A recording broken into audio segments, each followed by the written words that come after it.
Call 911! Someone call 911! Marina's voice cracked as she dropped to her knees beside the man sprawled across the polished hardwood floor of her restaurant. His lips were turning blue. No chest movement. No breath. Move! Everyone move back! She didn't recognize her own voice. Sharp, commanding, nothing like the soft-spoken restaurant owner who'd spent the last 3 years perfecting risotto recipes and worrying about Yelp reviews. The dinner rush had been in full swing 30 seconds ago. Couples celebrating anniversaries. A birthday party in the corner booth. The gentle clink of wine glasses and murmur of conversation. Now there was only chaos. Screaming. Chair legs scraping as people scrambled away from the collapsed man like he was contagious with death itself. Marina's hands trembled as she tilted his head back, checked his airway. Nothing lodged. She pressed 2 fingers against his neck. No pulse. Her heart hammered against her ribs. The CPR certification she'd gotten 5 years ago suddenly felt like ancient history. What if she couldn't remember? What if she did it wrong? But she had to try. She had to. She laced her fingers together, positioned her hands at the center of his chest, and pushed. Hard. The way they'd taught her. 30 compressions. She counted them aloud, her voice shaking. 28, 29, 30. She bent down, pinched his nose, sealed her mouth over his, and gave 2 rescue breaths. Nothing. "Where's the ambulance?" someone shrieked behind her. "They said 5 minutes." 5 minutes. That might as well be 5 hours. Marina started compressions again. Her arms already ached. Sweat dripped down her temple despite the restaurant's air conditioning. The man's face was pale, almost gray. He was young, couldn't be more than 35. Dark hair, strong jaw covered in designer stubble, an expensive charcoal suit that probably cost more than her monthly rent. She'd noticed him when he came in an hour ago. Impossible not to. He'd commanded attention the moment he walked through the door, flanked by 3 other men in similar suits who'd taken a corner table and ordered bottles of wine that Marina had to look up the pronunciation for. The kind of customer who could make or break a small restaurant's reputation. Now he might die on her floor. "Come on," she gasped, pushing down hard on his chest. "Come on, don't you dare die in here. Not tonight. Not." Her voice broke. 28, 29, 30. 2 more breaths. Still nothing. Her vision blurred with tears. This couldn't be happening. 3 years she'd poured everything into this place. Her divorce settlement. Her savings. Her dreams. And now a man was dying in front of 40 witnesses, and she couldn't save him, and the headlines would read, "Death at Marina's," and her restaurant would be forever known as that place where someone died, and his chest hitched. Marina froze. Had she imagined it? Another hitch. Then suddenly his whole body jerked. He gasped, a horrible rattling sound, and his eyes flew open. They were the darkest blue she'd ever seen, like the ocean during a storm, and they were staring directly into hers. For a moment, neither of them moved. Marina was still bent over him, hands on his chest, their faces inches apart. She could feel his heart pounding beneath her palms now. Alive. Beating. "You're okay," she whispered. "You're... Step aside, please. Paramedics." Hands pulled her back. The restaurant flooded with emergency personnel. Someone wrapped a blanket around her shoulders. She hadn't realized she was shaking that badly. The paramedics swarmed the man, checking vitals, asking questions. He was sitting up now, looking dazed but alert. Still watching her. Those intense blue eyes tracked her even as the EMTs shone lights in his face and strapped monitors to his chest. One of the men who'd been at his table, a massive guy with a shaved head and a scar across his left eyebrow, pushed through the crowd and crouched beside him. "Boss," the bald man said urgently, his voice low. "We need to get you out of here. Now." "Boss," the dark-haired man said something Marina couldn't hear. The bald man's head snapped toward her. He studied her with the kind of professional assessment that made her skin prickle, like he was memorizing every detail of her face. "Ma'am." A police officer appeared at her elbow. "I need to ask you some questions about what happened." Marina tore her gaze away from the mysterious man and tried to focus on the officer's questions. What time did he arrive? Did he complain about anything? What did he eat and drink? Was there anything unusual about his behavior? By the time she finished giving her statement, the paramedics were loading him onto a stretcher. He was arguing with them. She could tell from his body language, the sharp gestures, but they were insisting. As they wheeled him toward the door, he looked back one more time. Their eyes met across the chaos of her destroyed dinner service. Then he was gone.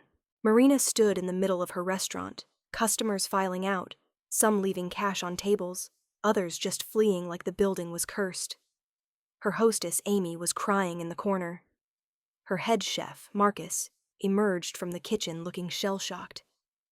"Marina," he said softly, "what just happened?"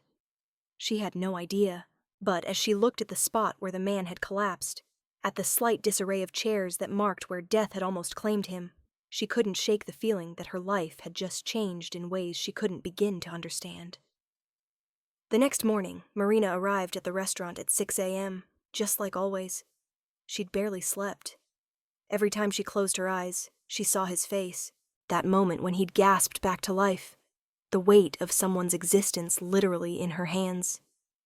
The restaurant was a mess.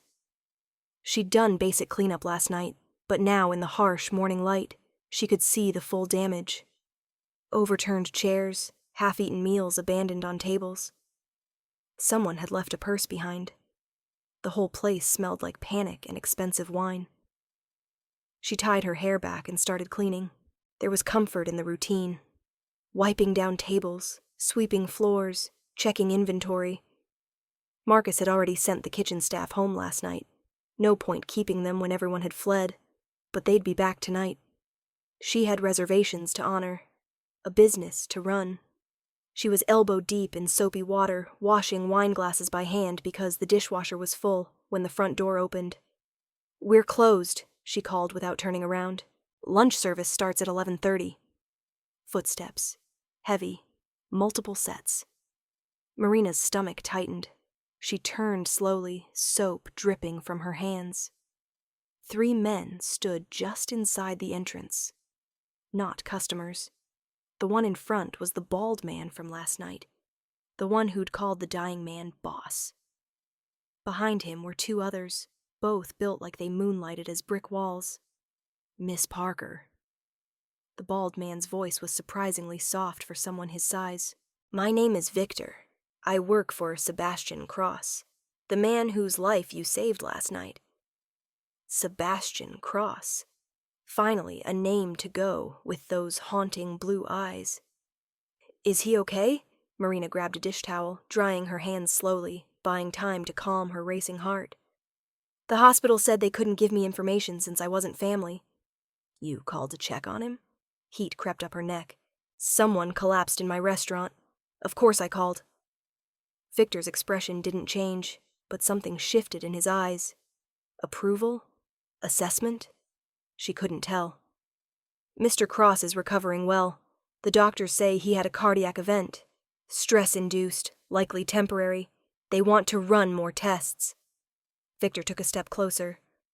"He's refused to stay in the hospital. Checked himself out 2 hours ago against medical advice. And he sent me here with a message." Marina's grip tightened on the dish towel. "What message?" "He wants to thank you personally. Tonight. 7 p.m. I'm here to give you the address." "That's not necessary. Really, I'm just glad he's... Miss Parker." Victor's voice dropped even lower. "When Sebastian Cross extends an invitation, it's not a request." The air in the restaurant suddenly felt thinner. Marina had grown up in Boston, lived in New York for 5 years before moving here to open her restaurant. She knew menace when she heard it. And she knew something else, too. A name like Sebastian Cross didn't just come with power. It came with danger. "Who is he?" she asked quietly. Victor smiled, but it didn't reach his eyes. "Someone you definitely want on your good side, Miss Parker. 7 p.m. Don't be late." He placed a small card on the nearest table. the address. Then he and his companions left as quickly as they'd arrived. Marina stood frozen for a full minute before her legs would carry her to the table. She picked up the card with trembling fingers. Heavy cardstock, expensive. An address in the Westbrook Hills area, where houses started at $3 million and went up from there. She should ignore it, should throw the card away and pretend this never happened. But even as the thought formed, she knew she wouldn't.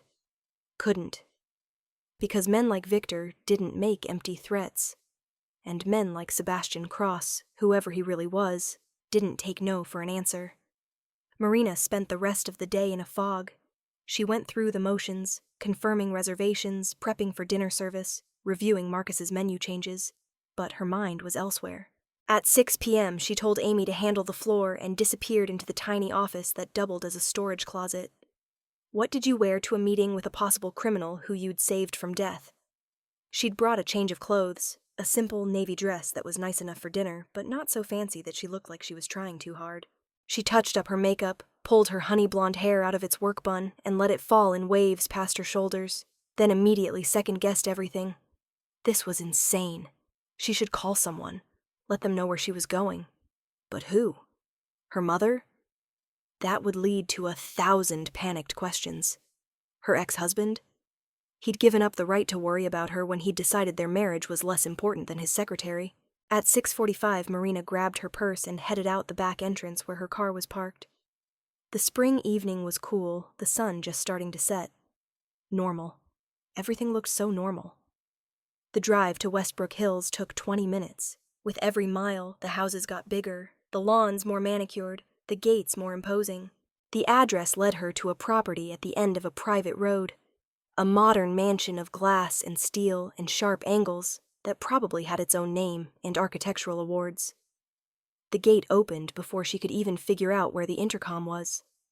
Her little Honda Civic felt ridiculous rolling up the long driveway. She parked near the front entrance, between a black Mercedes and a silver Aston Martin, and tried not to think about how her car payment was 3 months behind. The front door opened before she reached it. Victor stood there, looking exactly as dangerous as he had that morning. "Miss Parker, right on time. Mr. Cross appreciates punctuality." She followed him inside, her heels clicking on marble floors. The interior was all clean lines and expensive minimalism. Original artwork on the walls. Floor-to-ceiling windows overlooking a pool that looked like it belonged in a resort. But Marina barely noticed the decor. Because at the far end of the open concept living space, standing by the windows with his back to her, was Sebastian Cross. He wore black pants and a white dress shirt with the sleeves rolled up. Even from behind, he commanded the space. Broad shoulders, confident posture. And when he turned around, Marina's breath caught. He looked different than he had last night. Healthier, obviously. But it was more than that. Last night, he'd been vulnerable, dying. Now he was fully in control. Those stormy blue eyes pinned her in place. His dark hair was slightly disheveled, like he'd been running his hands through it, and his forearms, exposed by the rolled sleeves, were decorated with intricate tattoos that definitely hadn't been visible under his suit jacket. "Marina." Her name in his voice sounded different, intimate, like he'd said it 100 times before. "Thank you for coming." "You didn't really give me a choice," she said, then immediately regretted it. But Sebastian smiled. A real smile that transformed his entire face and made him even more devastating. "I like that. Honest. No games." He gestured to a seating area. "Please, sit. Are you hungry? My chef prepared dinner. I can't stay long. I have a restaurant to run. Which is currently managing just fine without you, I know. I called to make a reservation. Spoke with Amy. Very efficient." Marina's spine stiffened. "You checked up on me?" "I like to know who saves my life." Sebastian moved closer, each step deliberate. "Do you have any idea how rare that is, Marina? Someone who doesn't hesitate, who doesn't freeze, who risks everything, including a lawsuit if CPR goes wrong, to help a stranger. Anyone would have done the same thing." "No." He stopped a few feet away, close enough that she could see the darker ring around his blue irises. They wouldn't, and we both know it. 40 people in that restaurant, Marina. You were the only one who moved. She didn't know what to say to that. Didn't know what he wanted from her. I owe you a debt, Sebastian continued, and I always pay my debts. Name anything. Money? I'll wire it tonight. Your restaurant. I can fill your reservation book for the next 6 months with customers who don't look at prices. Connections? I know people in every industry you can imagine. Whatever you want, it's yours. Marina swallowed hard. This was too much. Too fast. I don't want anything. I'm just glad you're okay. Sebastian's eyes narrowed slightly. Everyone wants something. Then I guess I'm not everyone. The silence stretched between them, taut as a wire. Sebastian studied her face like he was trying to solve a puzzle.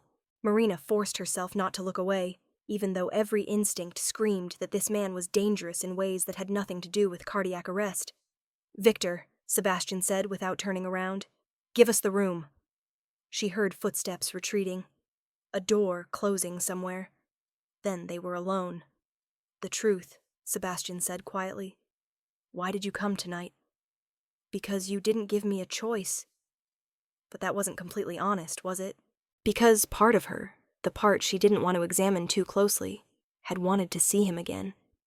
Had needed to know he was okay. Had thought about those storm-blue eyes approximately 600 times since last night. I wanted to see that you were all right, she admitted. That the CPR didn't cause any damage. Sometimes ribs break or you were worried about me. It wasn't a question, and the way he said it, with something like wonder, made her chest tight. Of course I was worried. You died. Your heart stopped. Do you understand that? Your heart stopped beating, and I brought you back. Her voice cracked. I held your life in my hands, and I was terrified I would fail, and you would die. And... Sebastian closed the distance between them in 2 strides. His hands came up to cup her face, thumbs brushing away tears she hadn't realized were falling. I'm here, he murmured. I'm alive. Because of you. She could feel his heartbeat. His chest was close enough that the steady thump, thump, thump seemed to pulse through her. Alive. Real. There are things you should know about me, Sebastian said, his voice low and rough.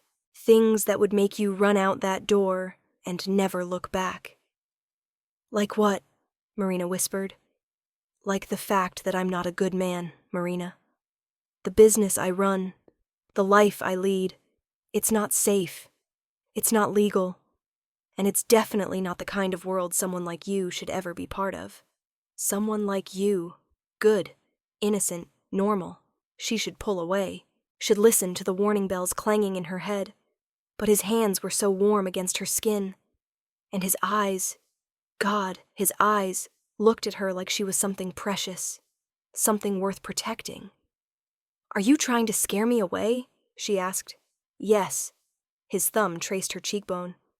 Is it working? I don't scare easily. You should, especially of me. But even as he said it, he leaned closer. Tell me to stop, Marina. Tell me this is insane, and you want to leave. She should. She absolutely should. I can't, she breathed. Sebastian's eyes flashed with something dark and possessive. Then his mouth was on hers. The kiss was nothing like she expected. Gentle at first, almost reverent, like he was memorizing the taste of her.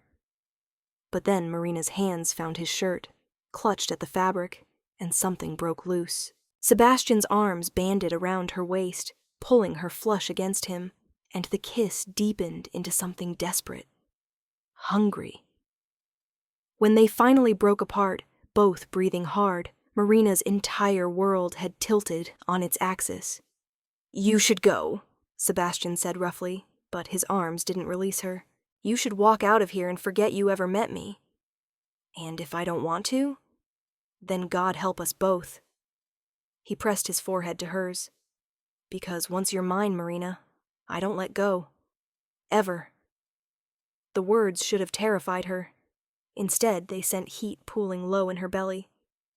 "What are you, Sebastian?" she whispered. "Really?" He pulled back just enough to meet her eyes. "I run a family business.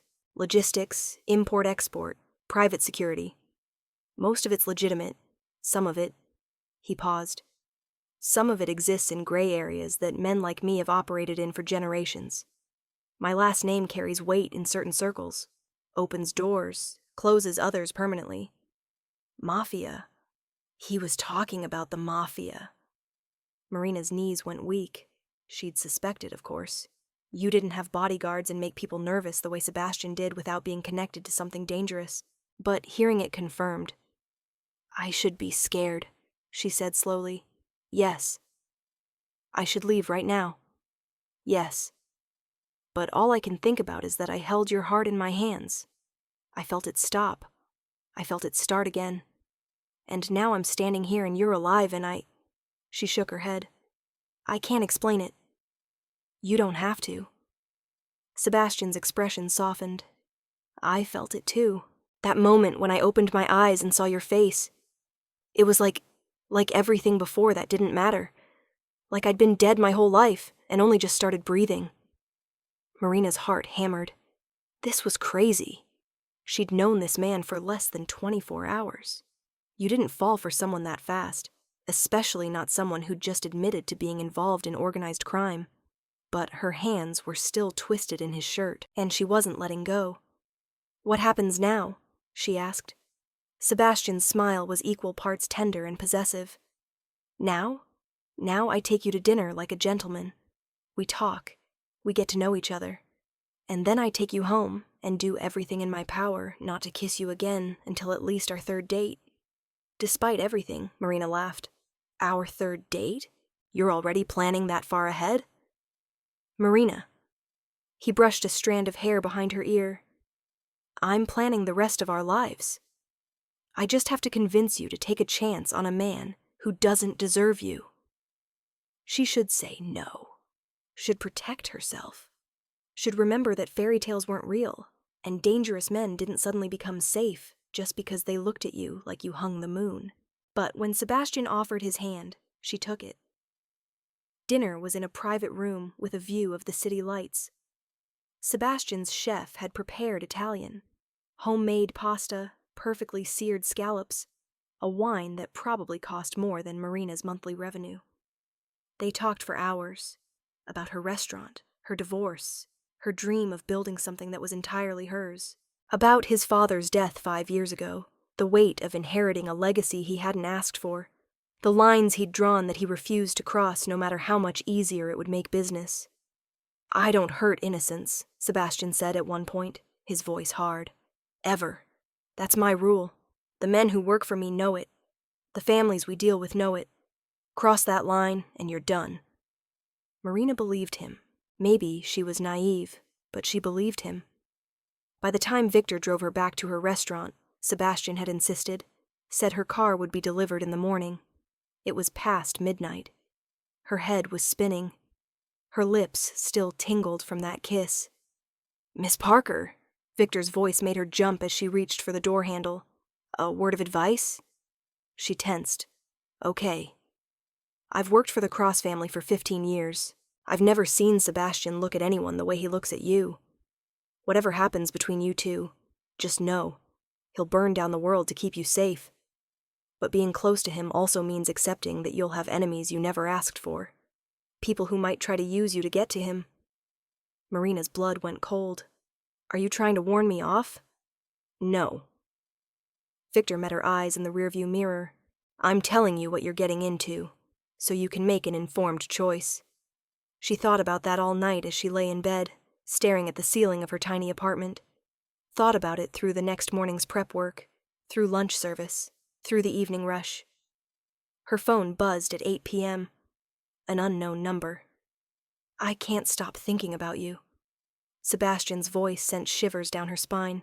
"Tell me you're thinking about me too." Marina glanced around the dining room. Full house, happy customers. Her dream coming to life. "I am," she admitted. Good. Tomorrow night. Let me take you out properly. Dinner, not at my house. Somewhere you choose.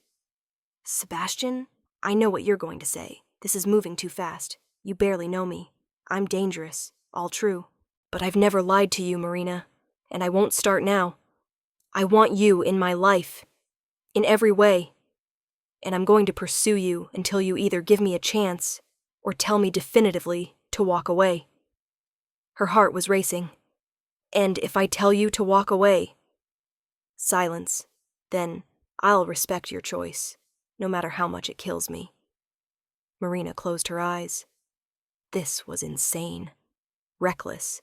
Everything her careful, planned-out life wasn't supposed to be. "Pick me up at 6, she said.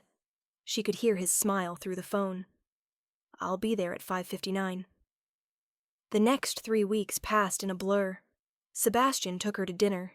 Expensive restaurants where they were immediately shown to private tables. The opera, where he whispered explanations of the plot in her ear and held her hand through the tragic finale.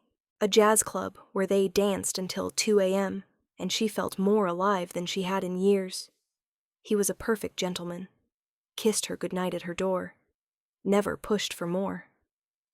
But the heat between them built until Marina thought she'd combust from wanting him.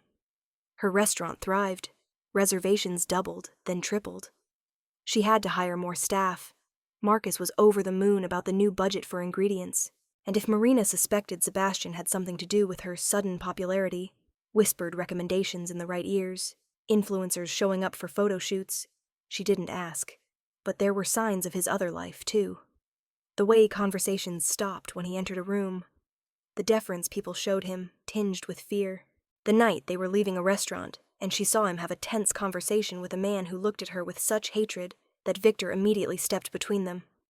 "Who was that?" Marina asked in the car afterward. Sebastian's jaw was tight. "No one you need to worry about. That's not an answer." He turned to her, and for the first time she saw real fear in his eyes. "You want the truth? He's a rival. Someone who doesn't appreciate my family's territorial claims. And he saw you with me, which means now you're a target." Marina's stomach dropped. "A target? I have security on you," Sebastian said quickly. "Have since our first date. You haven't noticed because they're good at their job. But they're there, watching, making sure no one gets close enough to hurt you." She should have been angry, violated, but all she felt was a strange sense of relief. "How long were you going to wait to tell me?" "I don't know. Forever, maybe." He ran a hand through his hair. "This is exactly what I was afraid of. You getting pulled into my world, getting hurt because of me." Marina reached across the seat and took his hand. "I'm a big girl, Sebastian. I make my own choices." "And what choice are you making?" She met his eyes. "I'm choosing you." Something broke in his expression. He pulled her across the seat, easy, since she was already halfway there, and kissed her like a drowning man finding air. When they finally broke apart, they were both shaking. "Come home with me," Sebastian murmured against her lips. "Not for... I just want you close. Want to hold you. Wake up knowing you're safe." Marina knew if she went home with him tonight, everything would change. There would be no going back. "Okay," she whispered. Sebastian's house was quiet when they arrived. He led her upstairs to a master bedroom that was all dark wood and clean lines. Marina expected him to make a move, wanted him to, but instead he handed her one of his shirts and pointed to the bathroom. "I'll be out here," he said. "Take your time." When she emerged 10 minutes later, face washed, wearing his shirt that hit her mid-thigh, he was sitting on the edge of the bed in just his pants. And Marina could see all of his tattoos. They covered his chest, his arms, his back. Intricate designs that told stories. A cross over his heart. Names she didn't recognize winding around his ribs, and on his left shoulder, fresh enough that it was still slightly red. A date. The date she'd saved his life. "You got a tattoo," she breathed. Sebastian looked down at it. "The day I died and came back. Seemed worth remembering." His eyes found hers. "You're worth remembering." Marina crossed the room slowly. Her fingers traced the numbers, then moved across his shoulder, following the lines of other tattoos. She felt him shiver under her touch. "Tell me about them," she said softly. So he did. Each one a story. His father's death. His mother, who died when he was 10. His brother, killed in a car accident at 19. The family he'd lost. The promises he'd made. The lines he'd crossed and the ones he never would. By the time he finished, they were lying in bed, Marina's head on his chest, his heartbeat steady under her ear. "I'm falling for you," Sebastian said into the darkness. "I know it's too soon. I know this whole thing is insane. But I need you to know. You're not just some passing thing for me, Marina. You're everything." Tears burned her eyes. "I'm falling for you too, and it terrifies me." "Good." His arms tightened around her. "We can be terrified together." She fell asleep that night feeling safer than she had in years. Protected. Cherished. She should have known it wouldn't last. The bomb went off on a Tuesday. Marina was at the restaurant reviewing vendor invoices in her office when the explosion shook the building. She dropped her coffee, bolted out into the dining room, and froze. The front windows were blown out. Glass everywhere. Smoke pouring in from outside. And in the middle of the dining room, surrounded by debris and chaos, stood a man with a gun pointed directly at Amy. "Where is she?" the man snarled. He looked wild, desperate. "Where's Marina Parker?" Amy was shaking, tears streaming down her face. I don't... Here." Marina stepped out of the hallway, hands raised. Her voice was surprisingly steady even though terror clawed at her throat. "I'm Marina. Let her go." The man's eyes snapped to her. She recognized him, the man from the restaurant parking lot. Sebastian's rival. "You." He swung the gun toward her. "You're Cross's woman." "I'm my own woman," Marina said. "And whatever issue you have with Sebastian, it has nothing to do with my staff. Let Amy go. Please." For a long moment he just stared at her. Then he grabbed Amy by the hair and shoved her toward the door. "Get out! All of you! Out!" The few customers who'd been in the restaurant fled. Amy stumbled toward Marina, but Marina shook her head. "Go! Call the police! Go!" Once they were alone, the man circled her slowly. "You know what you are? Your leverage. A message. Sebastian Cross thinks he can expand into my territory, take my business, my respect. I'll show him what happens when he didn't send me to spy on you." Marina kept her hands visible, kept her voice calm. "I'm just a restaurant owner who happened to save his life. That's all." "That's all?" The man laughed bitterly. "You think I don't have eyes? He's at your place every night. He's got security on you 24/7. He looks at you like you're his reason for breathing. No, sweetheart, you're not just anything. You're his weakness." The gun was still pointed at her chest. Marina could hear sirens in the distance, getting closer. "You should leave," she said quietly. "The police are coming. You can walk away right now." "Not without you." He grabbed her arm, yanked her close. The gun pressed against her ribs. "You're coming with me. And when Cross comes to get you, and he will, I'll be ready." Fear spiked through her. But before the man could drag her toward the back exit, the front door exploded inward. Sebastian stood in the doorway, Victor and 3 other men behind him. His face was absolutely murderous. "Step away from her." Sebastian's voice was deadly quiet. "Now." "Or what?" The man pressed the gun harder into Marina's side. She winced. "You'll kill me? You can't. Not with all these witnesses. Not with—" "I said step away from her." Sebastian moved forward, and Marina had never seen anything more terrifying than the cold fury in his eyes. "Last warning. She's mine now, Cross. My insurance. My—" Victor moved faster than Marina thought possible for a man his size. 1 second the gun was digging into her ribs. The next, Victor had the man's wrist bent at an impossible angle. and the gun was clattering to the floor. The man screamed. Sebastian was at Marina's side instantly, hands running over her, checking for injuries. "Did he hurt you? Marina, talk to me. Did he—" "I'm okay." Her voice shook. "I'm okay." Police poured in, paramedics. Chaos again, but different this time. The man was hauled away, still screaming threats. Victor spoke to the officers in low tones, and Marina noticed money changing hands. Evidence disappearing. "We need to get you out of here," Sebastian said urgently. "My house, somewhere safe." "My restaurant? We'll be fine. Victor's handling it. Please, Marina. Please." She let him lead her out through the back, into a waiting car. The drive to his house passed in a blur. She was shaking. Couldn't stop shaking. Inside, Sebastian wrapped her in a blanket and held her, while she finally broke down. Great heaving sobs that felt like they'd been building for weeks. For years. All the fear and stress and terror pouring out while he murmured soothing words and stroked her hair. "I'm so sorry," he said hoarsely.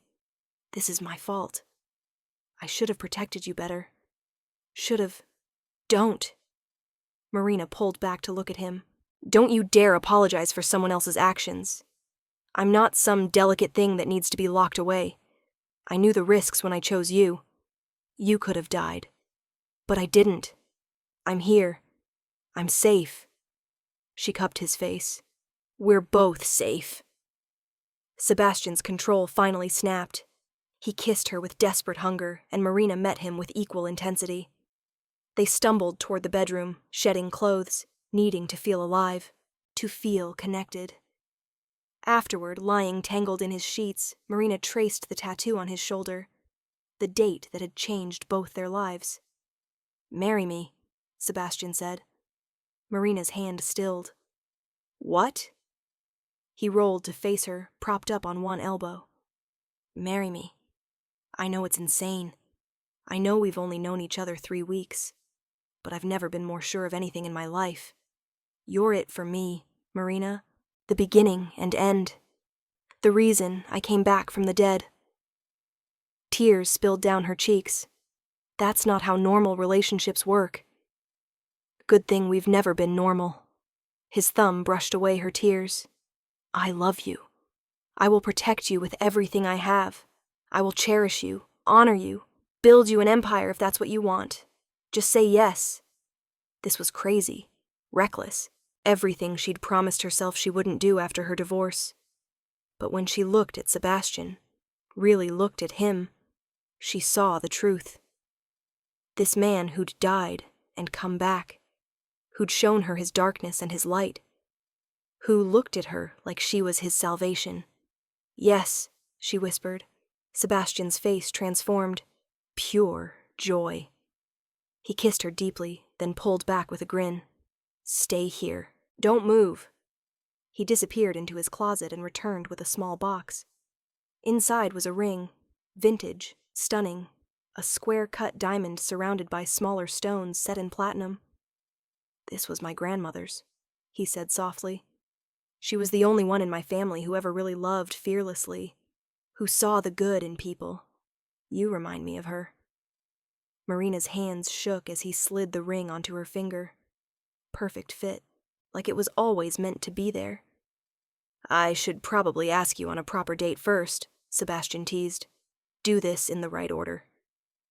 "Too late. I already said yes." "Thank God." He pulled her close again. "We'll get married soon. Small ceremony. Just us and the people who matter. Unless you want something big. Whatever you want, I'll make it happen." Marina thought about her restaurant, her staff, the life she'd built. "I want to keep working, keep running my restaurant." "Of course, it's yours. I would never take that from you." "And I want to know about your business, the real business, all of it. No secrets." Sebastian's expression grew serious. "That world is dark, Marina. Once you see it, you can't unsee it. I don't care. If I'm going to be your wife, I need to understand your life, all of it." He studied her for a long moment, then nodded. Okay, but we do this gradually. I won't throw you into the deep end. Over the next month, Sebastian kept his word. He introduced her to his world carefully. Business meetings where she sat quietly and observed. Dinners with other families where alliances were negotiated over wine and pasta. The warehouse operations. The legitimate businesses that served as fronts. The careful accounting that kept everything just legal enough. It should have horrified her. Instead, Marina found herself fascinated by the intricate web of loyalty and power. The honor code that governed Sebastian's world. The way he treated his people, firmly but fairly. She also learned about the protection she now had. Men who followed her everywhere. Security systems on her restaurant and apartment. Protocols for emergencies. "You're building me a fortress," she said one night, watching him review security footage from her restaurant. "I'm keeping you alive," Sebastian corrected. "The man who attacked you had friends. They're dealt with now, but there will always be someone else. Always another threat. I need to know you're protected." Marina moved behind him, wrapped her arms around his shoulders. "Have I mentioned that your overprotectiveness is kind of attractive?" She felt him smile. "Yeah? Mm-hmm. Makes me feel..." She searched for the word. "Claimed." Sebastian spun the chair around, pulling her into his lap. "You are claimed. You're wearing my ring. You're living in my house. And in 2 weeks, you'll have my name." The wedding was small, like they'd agreed. Held at Sebastian's house at sunset, with the city lights glittering below.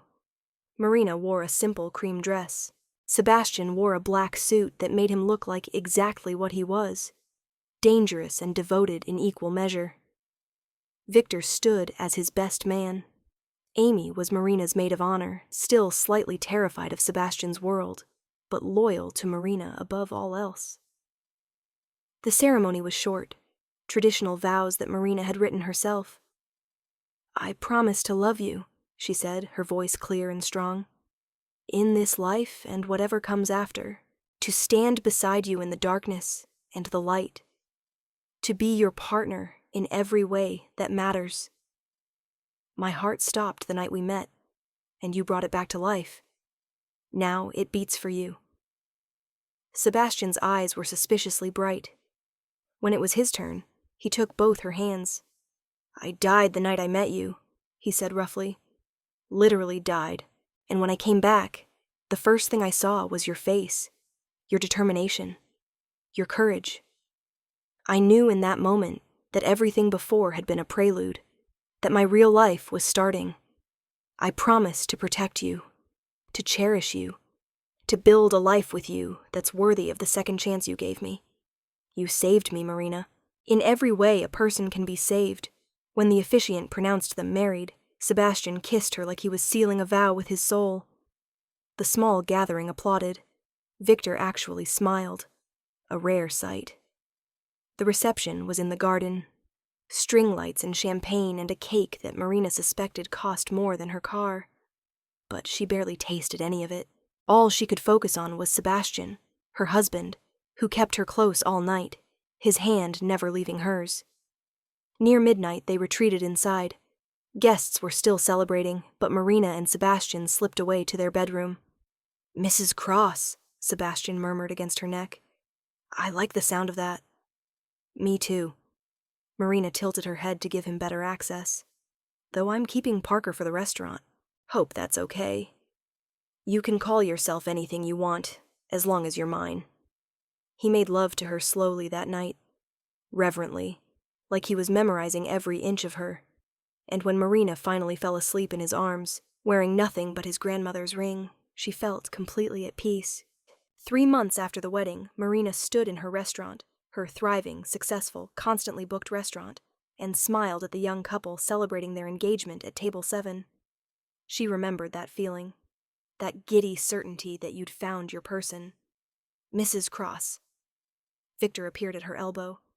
"Your husband called. He's running late. Meeting went long." Marina had gotten used to Victor's constant presence. He was less bodyguard now, more family friend. "Thanks for letting me know. Also, Victor's voice dropped. "There was an incident this afternoon. Someone asking questions about you at one of the supply shops. We're looking into it, but Sebastian wanted you aware." The old Marina would have panicked. New Marina just nodded. Increase the detail? Already done. This was her life now. Calculated risks, constant vigilance, the knowledge that danger lurked at the edges, but it was also Sebastian's arms around her every night.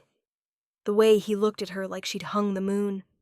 The business partnership they'd formed, her restaurant expanding into catering, supplied by his logistics network, legal, profitable, and growing. The front door chimed. Marina looked up and saw Sebastian striding in, still in his suit from whatever meeting had kept him. Their eyes met across the dining room, and the rest of the world fell away. He crossed to her in long strides, pulled her close, and kissed her soundly despite the restaurant full of customers. "Missed you," he murmured against her lips. "You saw me this morning." "Still missed you." Amy cleared her throat delicately. Marina? Table 12 needs to place their order." Marina pulled away from Sebastian with a laugh. "Duty calls. Stay for dinner?" "Always." She watched him take his usual table, the corner booth with the best view of the entrance and exits. Old habits. Victor joined him, followed by 2 other members of Sebastian's security team. They looked out of place among the anniversary dinners and birthday celebrations, but Marina didn't care. This was her life. A restaurant owner married to a man who straddled the line between legal and not, who protected her fiercely, who loved her completely. Not the life she'd planned, but exactly the life she'd choose, if given the chance to do it all again. She thought about that night, 3 months ago, when a man had collapsed on her restaurant floor. How she'd fought to bring him back. How she'd held his heart in her hands, literally and figuratively. Sometimes salvation came from unexpected places. Sometimes you found your purpose in someone else's second chance, and sometimes, when you saved a life, they saved you right back. Marina caught Sebastian watching her as she made her rounds through the dining room. His eyes tracked her with that possessive intensity that still sent shivers down her spine. When she passed his table, he caught her hand and pulled her down for another quick kiss. "I love you," he said simply. "I love you too." Simple words, but they carried the weight of everything they'd been through, everything they'd chosen, everything they'd become together. Later that night, after the restaurant closed and they were home, Marina stood on the balcony looking out at the city lights. Sebastian joined her, wrapping his arms around her waist from behind. "Penny for your thoughts," he murmured. "Just thinking about fate, about the night we met, about how if any single thing had been different, if I'd been in the kitchen instead of the dining room, if I'd hesitated even a second, you wouldn't be here. But I am here." His lips brushed her temple. "We both are. Together. Forever?" "Forever," he promised. "In this life and whatever comes after." Marina leaned back against his chest, feeling his heartbeat, steady and strong against her shoulders. The heart she'd restarted. The life she'd saved. The life she'd chosen. And as the city glittered below them, full of danger and possibility, Marina knew with absolute certainty that she'd made the right choice. Not the safe choice, not the easy choice, but the right one. Because sometimes love meant jumping into the unknown with both feet. Sometimes it meant choosing the dangerous man who looked at you like you were his reason for living. Sometimes it meant building a life in the spaces between darkness and light. And sometimes, when you gave CPR to a dying Mafia boss in your restaurant, you didn't just save his life. You found your own.